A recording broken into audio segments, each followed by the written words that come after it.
Residence degli Ulivi, l'incanto della natura per chi vive in città. Telefono 0962 96 4192 348 01 17 609.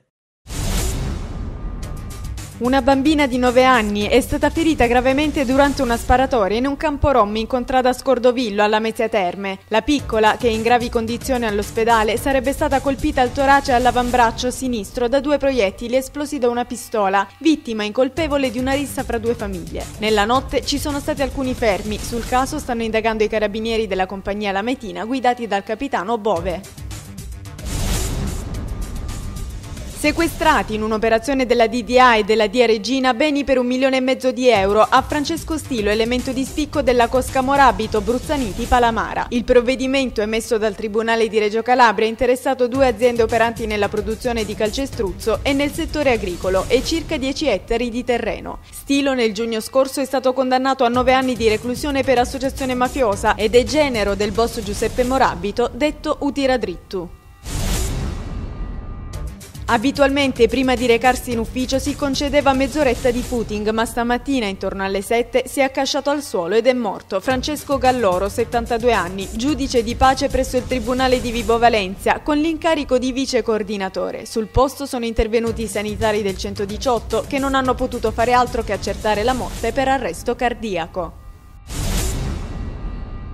Se non è un record poco ci manca, un 17enne crotonese è stato condannato a 2 anni e 6 mesi di reclusione dal Tribunale minorile anche per le accuse di narcotraffico ed estorsione nell'ambito dell'inchiesta Apocalypse Now per episodi risalenti al 2007 e il 2008. Il ragazzo è già detenuto per i reati contestati nell'operazione che ha portato a scoprire i presunti autori della strage del campetto di Contrada Margherita a Crotone, dove venne ferito il piccolo Dodo Gabriele, morto dopo 3 mesi, e in cui era stato implicato il clan Tornicchio.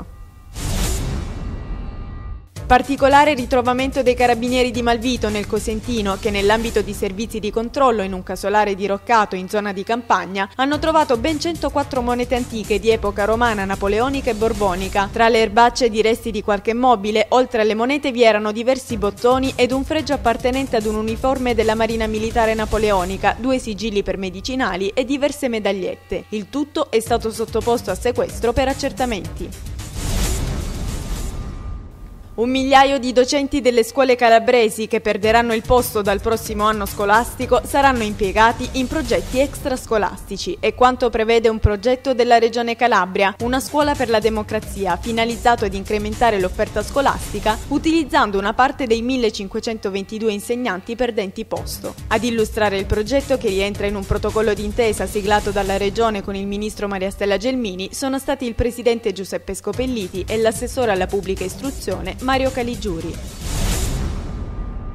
Non è ancora sventata l'ipotesi del commissariamento nel comune di Reggio Calabria, ma c'è più ottimismo dopo il primo contatto tra il sindaco Giuseppe Raffa e i vertici regionali del PDL. A bloccare l'arrivo del commissario potrebbe essere l'azzeramento della giunta. Con il faccia a faccia tra Raffa e Scopelliti, dopo l'iniziale fermezza delle rispettive posizioni, durante le 4 ore di confronto si sono ammorbidite ed i cambiamenti nell'esecutivo non appaiono più così lontani, così come il ritiro delle dimissioni del primo cittadino.